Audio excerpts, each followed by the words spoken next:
My most interfering disability aspect that I have is my visual impairment, which is due to optic nerve atrophy, which is mine is progressive, which means that my vision gets worse over time.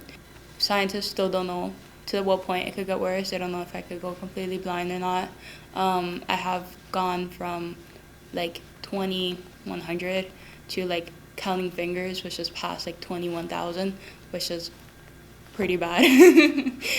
For me, what that means is that I have to use a long white cane, which I have it folded right now.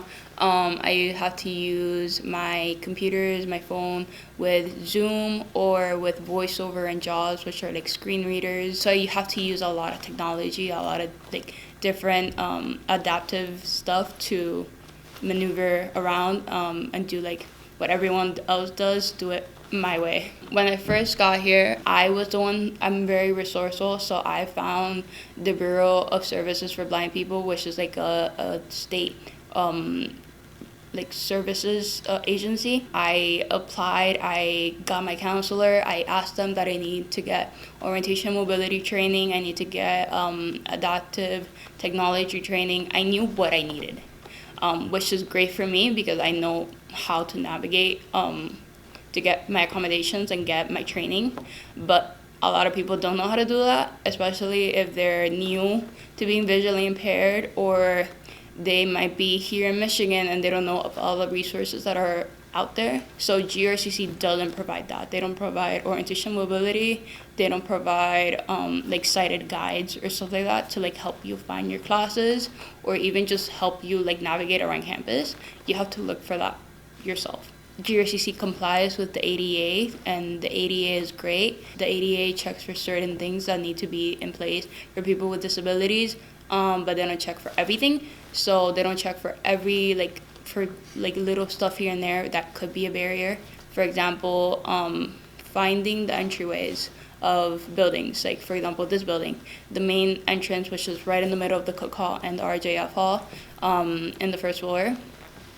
That entryway, for me, it's hard to find. Sometimes I have to if I can't see it because my vision is a bit more blurry, or I have more cloudy vision, I have to wait and listen for somebody to open the door, or somebody who's around me. I have to say, hey, can you help me find the door?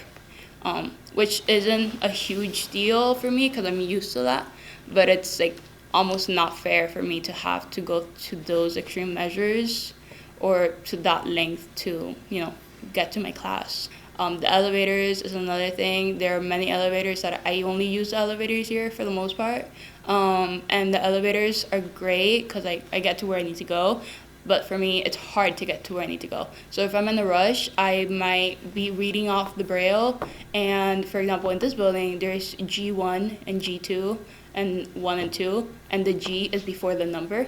So I read the number and I click the button, but it might be G1 and I don't read the G because it's before the number, which makes sense in Braille because you can't put the G and the 1 together because then somebody's going to think it's going to be 71 instead of G1. But it's hard because I have to take longer to get to where I need to go, or I might end up on the wrong floor, and then I'll realize after I get off the elevator, and then I have to get back on the elevator. So it really just delays me, and it's a barrier that could be fixed with a system in the elevator where it says floor 1, floor G1. Downstairs in the second floor of the RJF building, the women's bathroom, the Braille at the end of it, the EN, is you can't feel it, which isn't a huge problem because if you read WOM, you can assume it's woman, but it should be replaced in that sense. Even the plaque that has the Braille and the room number, right outside, it's in the area that's a black background, and the plaque is blue, so it's really dark blue and it's a black background. It's not easy for me to find.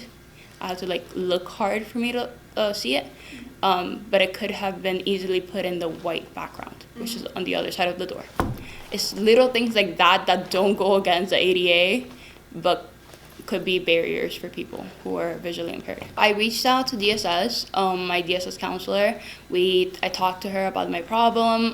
She told me that she understands my problem. I even spoke with the director of DSS, and they said that they understand the problem. However, getting to fix the problem is a whole process. Because it's by the book, everything takes much longer. So my counselor said, okay, I'm going to reach out to facilities, people in facilities. They said, okay, we comply with ADA, so we don't know what the problem is exactly, but we could go with facilities and, to the elevators to see what the problem is, to then see if we could approve for something that would help you, find the buttons easier and get to your classes. I could have gone through that process, and maybe I should have, because it might help someone. But because of time and because of just many other priorities that I have, I did not reply to that email, and I did not do that with the DSS and facilities people. I just want GRCC to be aware of those problems. Maybe keep an eye out for those things, because if you don't point out those problems to people who are completely healthy, completely sighted, without a disability, they might not even notice, because, that's not on their mind. And we all, any of us with disabilities, we all have something to contribute to GRCC. We all have something to gain from GRCC. And if it makes it harder for us to be here, to feel comfortable in navigating, to feel secure in navigating the school and getting to where we need to go, we might be discouraged to be here.